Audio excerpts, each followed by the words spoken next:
अस्सलाम वालेकुम नाजरीन। भीड़ से जावेद पाशा की ख़बरों के साथ मैं जमील अहमद शेख काविशी जमील न्यूज़ में आपका खैर मकदम करता हूं। भीड़ में कोविड-19 के 248 नमूने जांच के लिए भेजे गए, ज़िला भर की नज़रें। कोविड-19 की जांच के लिए आज सुबह 248 नमूने जांच के लिए स्वामी रामानंद तीर्थ मेडिकल कॉलेज के सरकारी दवाखाने को भेजे गए, जिसमें ज़िला सिविल अस्पताल से 32, कोविड केयर सेंटर भीड़ से 55, ग्रामीण दवाखाना आष्टी से 16, स्वामी रामानंद तीर्थ ग्रामीण मेडिकल कॉलेज से 2, केज सरकारी दवाखाने से 28, सरकारी दवाखाना गेवराई से 19, सरकारी दवाखाना परली से 50 और कोविड केयर सेंटर अंबाजोगाई से 46। इस तरह जुमला 248 नमूने शामिल हैं। इतनी बड़ी तादाद में जांच नमूने भेजे जाने से इसके नताइज पर पूरे ज़िले की नज़रें लगी हुई है। महकमे सेहत की जानिब से शहरियान की घर घर जाकर तिब्बी जांच, अमले के साथ ताउन की ज़िला कलेक्टर की अपील। भीड़ शहर में कोरोना वायरस के फैलाव को रोकने के लिए सभी ज़रूरी इक़दाम उठाए जा रहे हैं। फ़िलहाल भीड़ शहर में महकमे सेहत की जानिब से डोर टू डोर जाकर शहरियान की तिब्बी जाँच की जा रही है। शहरियान की ऑक्सीमीटर का इस्तेमाल करते हुए जिस्म के ऑक्सीजन की तनासुब की जाँच की जा रही है। इसलिए शहरियान भीड़ से इस ज़िमन में महकमे सेहत के अमले के साथ ताउन करने की अपील ज़िला कलेक्टर राहुल रेखावार ने की है। भीड़ ज़िला के परली शहर में कर्फ्यू के दौरान ज़रूरी खिदमत जारी रहेगी, ज़िला कलेक्टर ने दी मालूमात। भीड़ ज़िला के परली शहर के स्टेट बैंक ऑफ इंडिया के ब्रांच में 5 अफसरान और मुलाजमीन की कोरोना वायरस की रिपोर्ट पॉजिटिव आई है। बैंक में परली शहर और आसपास के बड़े पैमाने पर अकाउंट होल्डर्स आते हैं, इसलिए एहतियाती इक़दाम उठाना निहायत ज़रूरी होता है। कर्फ्यू के दौरान किसी के भी घर से निकलना सख्त ममनू है। कर्फ्यू के दौरान साबिका की तरह ज़रूरी अशिया की खिदमत जारी रहेगी। इस तरह के अहकामात ज़िला कलेक्टर राहुल रेखावार ने जारी किए हैं। भीड़ में जयदत क्षीरसागर की हिदायत पर ज़रई बाज़ार समिति की जानिब से बेसहारा बच्चों की इमदाद। कोरोना वबा के दौरान ज़िंदगी का हर शोबा मुतासिर हुआ है। आम और ख़ास सभी परेशान हैं। रोज़ बरोज़ इनकी परेशानियों में इजाफ़ा होता जा रहा है। इसी के पेश नज़र साबिका काबीनी वज़ीर जयदत क्षीरसागर की हिदायत पर ज़रई बाज़ार समिति की जानिब से बेसहारा बच्चों की तंजीम इन्फेंट इंडिया को राशन किट्स देकर इनकी मदद की गई। इस मौके पर दिनकर कदम, विलास बड़गे, संतोष श्रीखंडे, गिरीश देशपांडे मौजूद थे। इस मौके पर इन्फेंट इंडिया के सदर दत्ता बारगजे ने इन बच्चों की इमदाद करने पर इज़हार तशक्कुर अदा किया। भीड़ में महकमे सेहत की जानिब से शहरियान की तिब्बी जांच की जा रही है।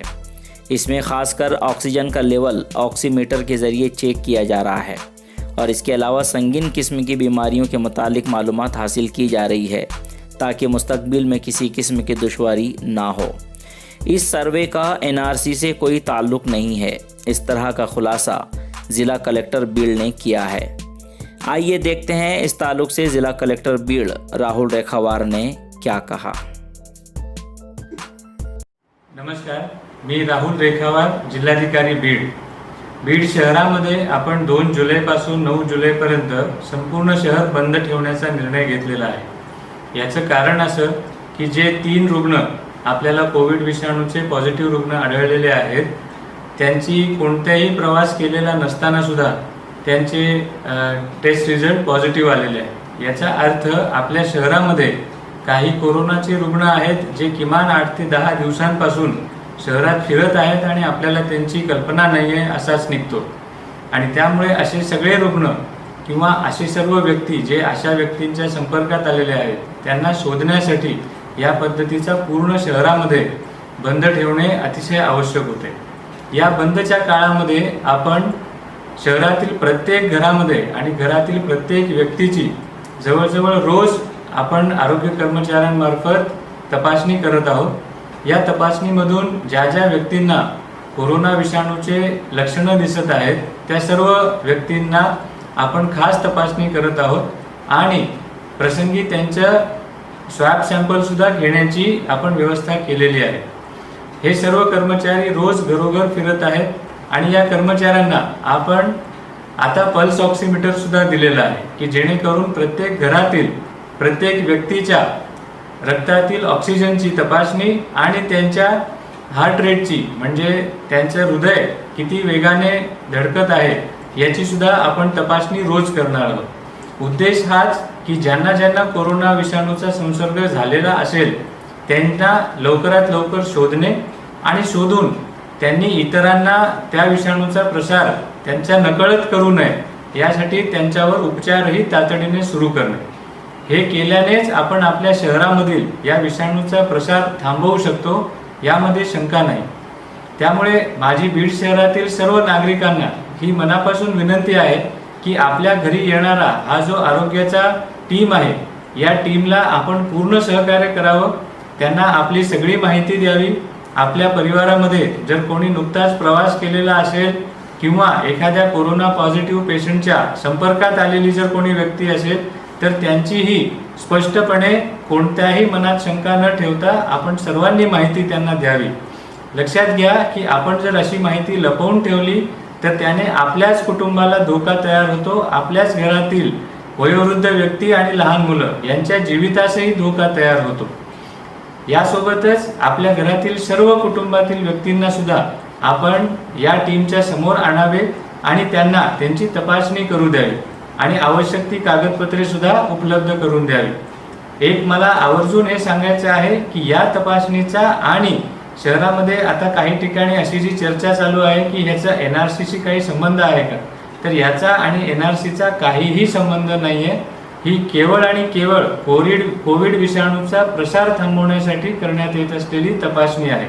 त्यामुळे माझी सर्वांना विनंती आहे की आपण सर्वांनी 9 जुलैपर्यंत हा बंद कडकडीतपणे पाळावा, आपण आपल्या घरातच राहावे। माझी सर्व आईवडिलांना सुद्धा विनंती आहे आणि लहान मुलांना सुद्धा विनंती आहे की आपल्या घरातील कोणत्याही व्यक्तीला, तरुण मुलं मुली असतील, लहान मुलं असतील, कोणालाही आपल्या घराबाहेर पडू देऊ नका, आपल्या घरातच थांबा। आपल्या शेजाऱ्यांच्या सुद्धा संपर्कात येऊ नका, कारण हा विषाणू कोणापर्यंत पोहोचलेला आहे हे आज कोणालाही सांगणे अवघड आहे। आपण सर्वांनी ही जर काळजी बाळगली तरच आपण या कोरोना विषाणूला बीड शहरातून आणि पर्यायाने बीड जिल्ह्यातून सुद्धा परत एकदा हद्दपार करू शकतो। आपण सर्वजण प्रशासनाला जे सहकार्य करत आहात त्याबद्दल आपल्या सगळ्यांचे मी मनापासून आभार व्यक्त करतो। धन्यवाद।